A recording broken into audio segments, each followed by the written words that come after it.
Ser podcast. Es una villa romana. El origen que tienes de villa romana, hay estructuras de época alto imperial, siglo I, segundo después de Cristo, pero lo que parece que el auge del yacimiento es en época tardorromana, a finales del siglo IV, que ahí tenemos en uno de los mosaicos incluso el nombre conocido de uno de los propietarios, que es Materno, y parece que es una villa tardorromana. De momento parece que todo lo que apuntan los datos, que la riqueza de la familia procede de la producción de aceite. Y a principios del quinto, mediados del quinto, se construye el edificio palacial, que parece que hay una ruptura con las modas tardorromanas del tipo de villa clásico. Y luego ese edificio, como te decía, ahí sí que vamos a encontrar luego ocupación visigoda, ¿no? Hay ocupación también islámica, medieval cristiana, también en época moderna parte del edificio se reutiliza como ermita rural, pero lo que tenemos centrado la época principal de ocupación es eso, es época tardorromana, finales del cuarto, principios del quinto.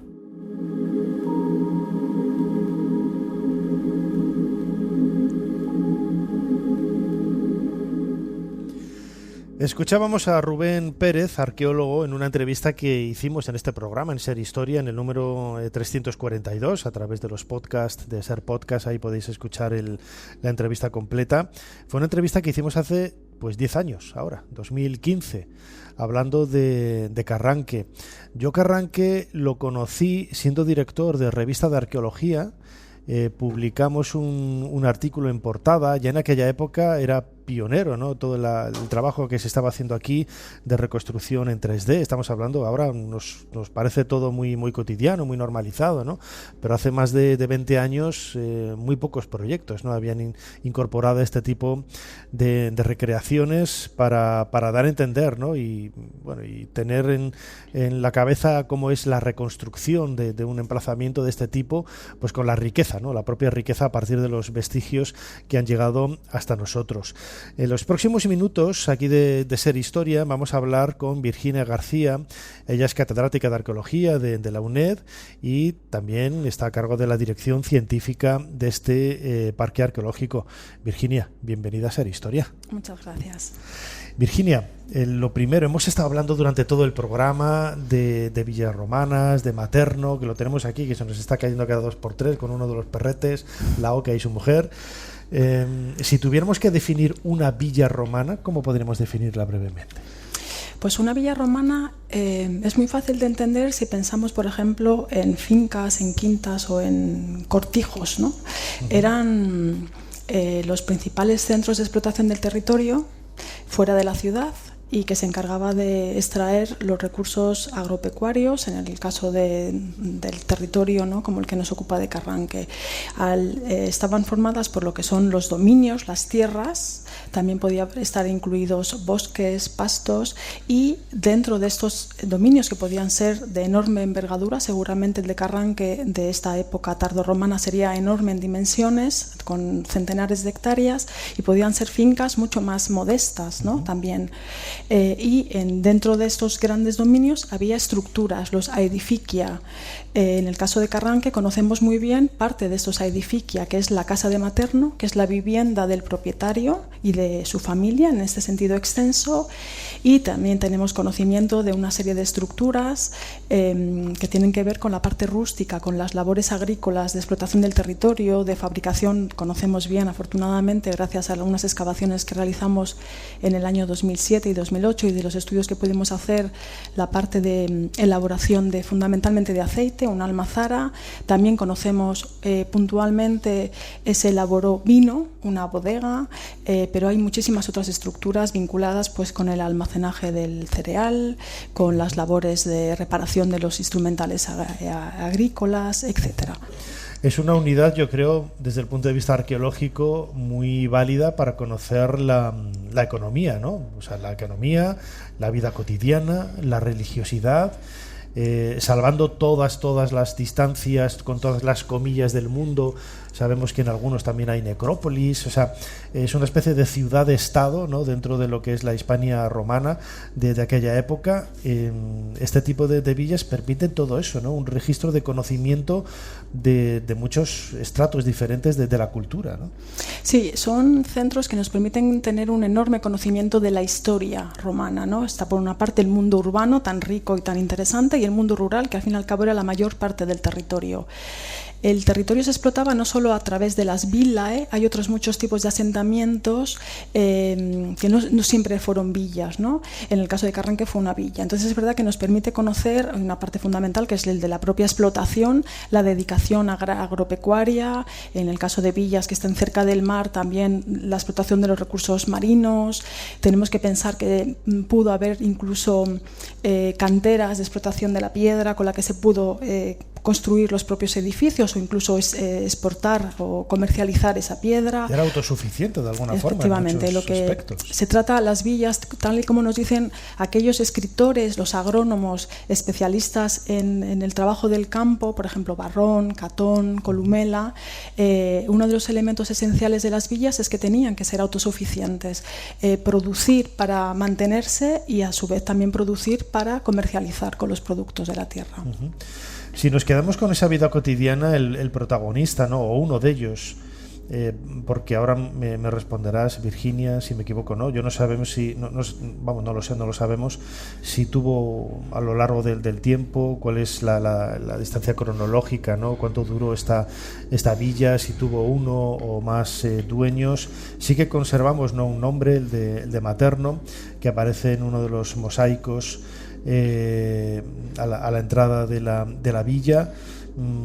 Claro, nos falta quizás toda la afiliación del pobre Materno. No podemos seguirle la pista, ¿no? Sabemos que se llama Materno, pero nos faltan los apellidos, ¿no?, entre comillas, y no sabemos si hay documentación en otros lugares para poder seguirle la pista, ¿no?, de quién era este señor. Porque Materno es un nombre muy común, ¿no? Entonces es pues un materno, a falta de que puedan aparecer, que nunca se puede descartar, ¿no?, con la ampliación de las excavaciones, pues epígrafes o alguna otra documentación. Sabemos que es un materno, que es un nombre bastante común en el centro peninsular. Comentábamos antes que también, por ejemplo, de la revisión de toda la cerámica que ha aparecido a lo largo de estos 40 años de excavaciones, hay muchísimos graffiti, siempre parciales, que nos van a permitir en algún momento llegar a identificar otros nombres de usuarios de esos recipientes, por ejemplo de platos o de copas, ¿no?, que nos ayudan a poner nombre, al menos a humanizar forma, ¿no?, efectivamente. Este Materno sabemos que es un personaje muy importante de la élite tardorromana de finales del siglo IV, principios del siglo V, pero Materno había heredado su finca de generaciones anteriores, y de hecho él lo que hace es monumentalizar su casa, la pone acorde con las modas de ese momento desde el punto de vista arquitectónico, pero también decorativo, ¿no? Antes nos hablaba Irene de los mosaicos, y esto tiene coincidencia temporal con la reforma de la zona productiva. Por alguna razón que desconocemos, se deja de producir vino tal y como se había producido en el momento anterior, seguramente en una generación anterior, y lo que hace Materno es ampliar la producción de aceite. La almazara se hace más grande porque está produciendo más aceite.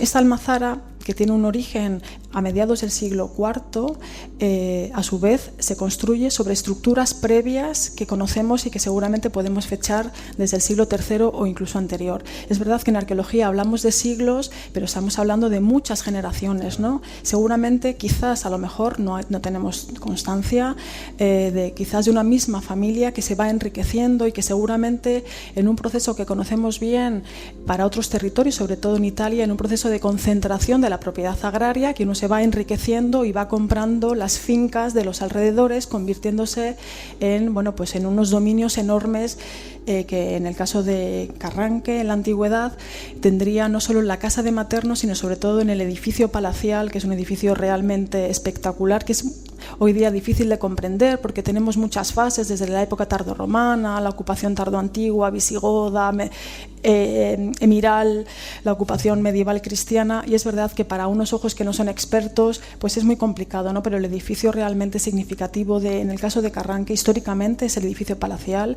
que supuso unas energías y un gasto de recursos inmensos. Desde el punto de vista arquitectónico estamos empezando a conocer este edificio, y desde el punto de vista decorativo, con estos mármoles traídos de los confines del Imperio Romano para decorar en el interior interior de la península un edificio de más de 2.000 metros cuadrados. Este es muy espectacular. Vemos que Materno tenía mucho dinero. Escuchándote ahora, Sí. me pensaba, si Materno hubiera vivido ahora, seguramente tendría un equipo de fútbol.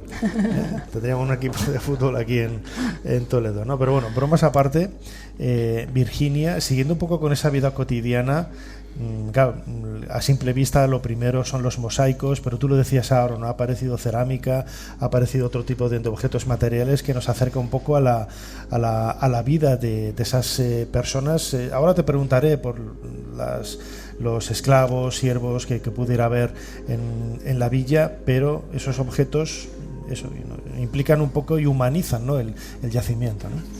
Sí, claro. Aparte de las estructuras y de los mosaicos, un arqueólogo lo que ve es una especie de máquina del tiempo que nos permite conectar directamente con hace 1500 años, ¿no? Y eso es a través de fragmentos cerámicos, que es uno de los principales elementos con los que trabajamos los arqueólogos, y son cerámicas muy fragmentadas, pero que es verdad que permite conectar directamente con la vida cotidiana de hace 1500, 1600, 1700 años, ¿no? Que sigue siendo muy emocionante.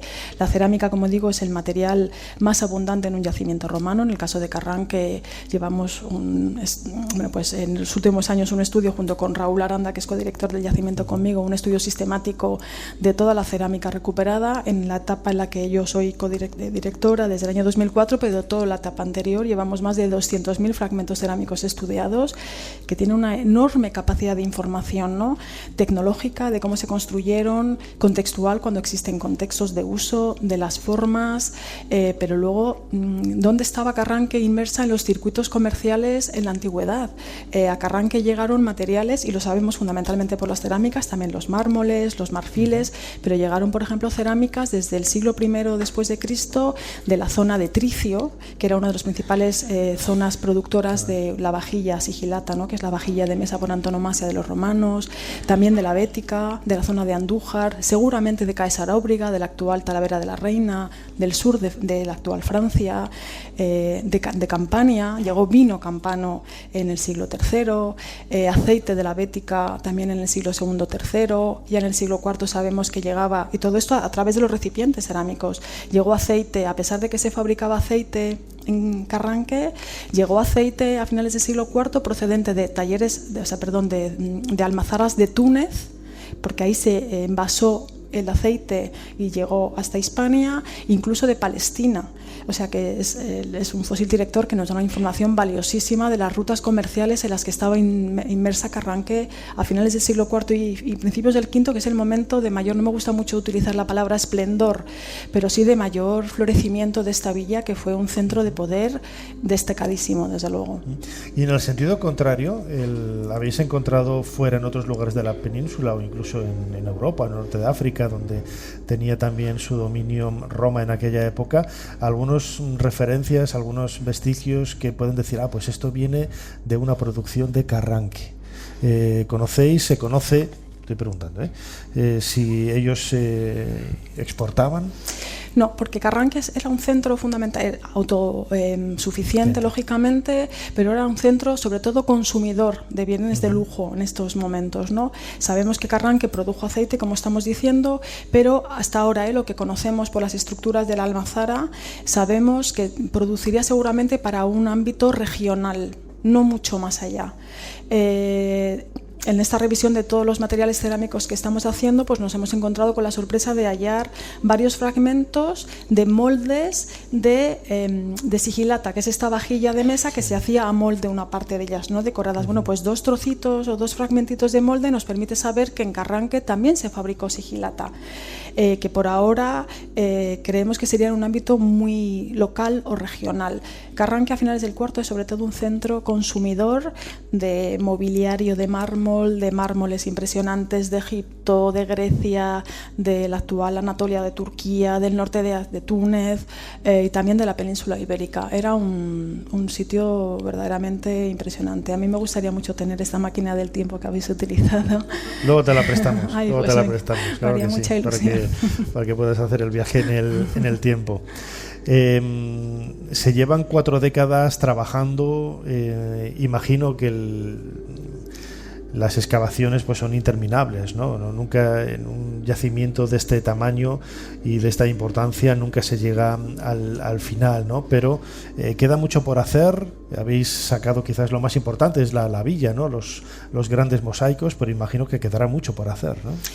Los yacimientos no se deben agotar, porque dentro de 20 años se harán cosas mucho más interesantes que lo que hacemos nosotros, y se recuperarán del registro arqueológico cosas que ahora mismo ni siquiera somos conscientes de que podemos recuperar, ¿no? Carranque tiene dos etapas. Carranque Revisited, ¿no? Se dirá dentro de 20 años, ¿no? Carranque tiene dos etapas. En la primera etapa, desde el año 85, que empezaron las excavaciones sistemáticas, hasta el año 2003, que se abrió como parque arqueológico, tiene una primera etapa en la que prácticamente todas las estructuras que vemos hoy estaban ya exhumadas.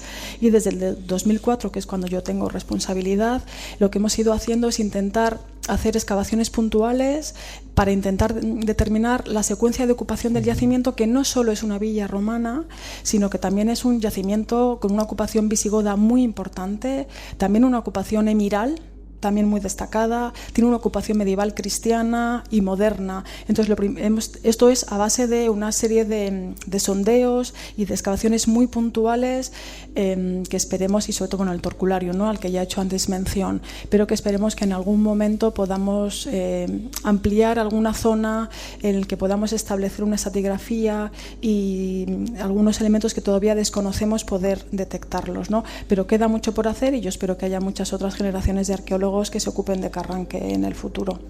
No, desde luego que sí, porque desde el punto de vista patrimonial es increíble lo que ya hay, y seguramente, ¿no?, porque no vamos a soñar pensando que pueda aparecer algo más, que incluso de ese giro, ¿no?, de 180 grados para comprender mejor o abrir otras vías de investigación en este yacimiento, en este parque arqueológico de Carranque. Virginia García Entero, catedrática de Arqueología de la UNED y codirectora, ¿no?, junto con Raúl Aranda, profesor de Historia de la Universidad de León. León tiene que estar ahí, claro, como buenos leoneses tenemos que estar ahí haciendo lo mejor. Directora científica, como digo, de este yacimiento. Como siempre, Virginia, muchísimas gracias por habernos ayudado a hacer un poquito más de historia. Muchas gracias, un placer. Para no perderte ningún episodio, síguenos en la aplicación o la web de la SER, Podium Podcast o tu plataforma de audio favorita.